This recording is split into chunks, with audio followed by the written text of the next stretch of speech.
Hi, Oliver. Hello. How are you doing? Doing amazing. How are you today?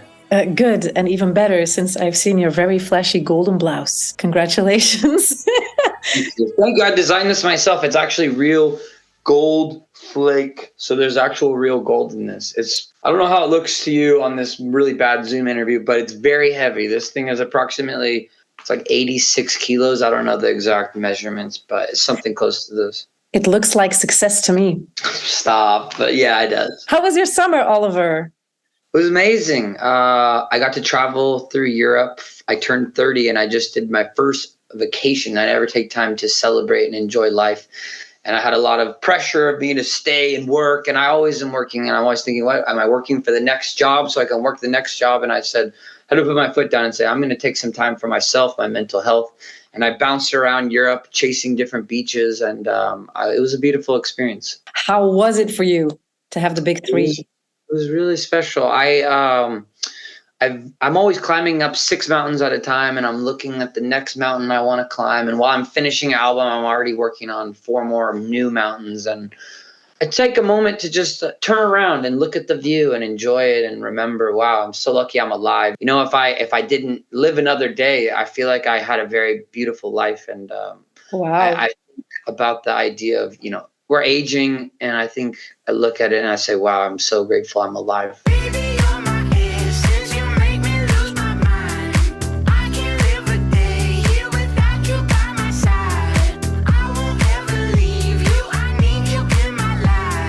The new album, let's talk about it. Alone in a Crowd. And my very obvious first question is, how often do you feel alone in a crowd? Quite a lot. I think the more success I had, the more fame that I reached, which for me is not it's a word I honestly hate. It's the ugly idea to me, but it's part of the job of being an artist and making an impact. And without that, you can either choose the path of no one being able to hear your art, or with the idea of reaching people, it comes with the negative pitfalls. And the more famous that I became, the more lonely I felt. And that story was very personal to me. And I felt as I went out to make the album, I think a lot of us feel lonely a lot of the time. And I really wanted to kind of pinpoint that although we feel alone, if we look around, a lot of us and most people probably are lonely as well. And so we're lonely together. And I think that's a beautiful concept. Let's talk about the bonus track on the record.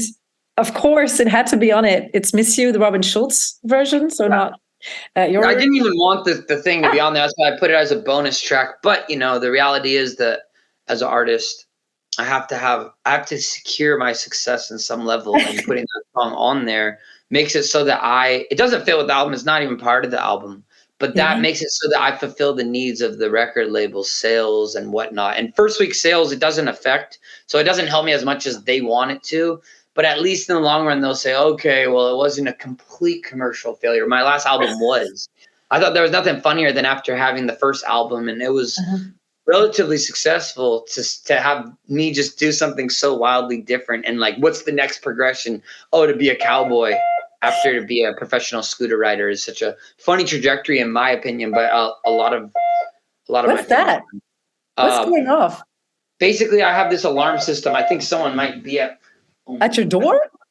Somebody's here. I gotta go. What is? I gotta go. I think somebody just. What? Ah! Ah! Jesus! All right, I got him. All right, there was an intruder, and wow. Are you okay?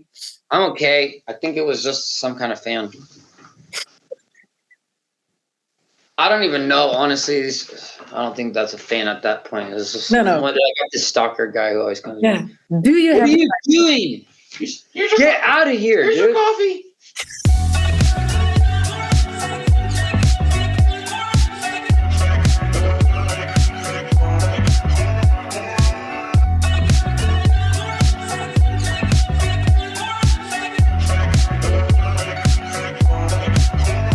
Do you have the time for a couple of questions from your Belgian? Yeah, whatever you want. One of them is actually quite essential. It's Romain, who wants to know, what do you think of Belgium? I'm a big fan. Yeah, I have, I think the one thing that a lot of people don't know is I have a long history with Belgium. So I was initially actually born in Belgium, in Ghent.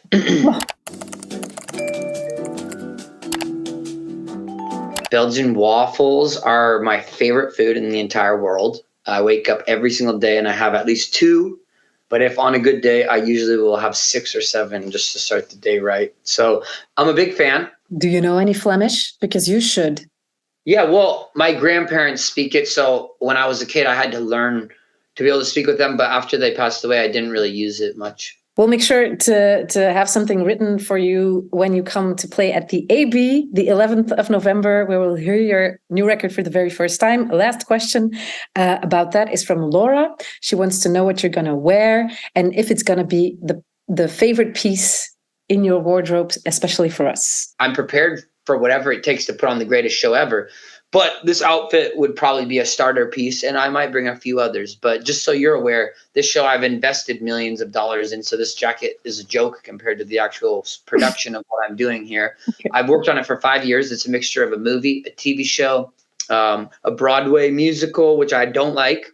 Musical, but it's a mixture of a play and a concert, and we have comedy, stand-up comedy mixed in. It's a mixture of motivational speaking. I got professional scooter stunts, WWE wrestling.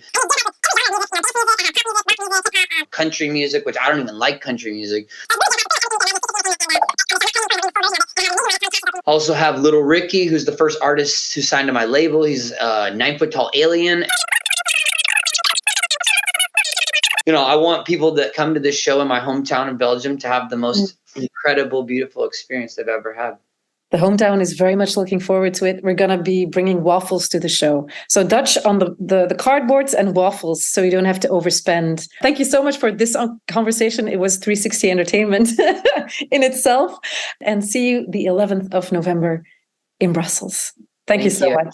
Wait, have a great day. Cheers, you too. Good luck with everything. No homejackings. Studio Brussel.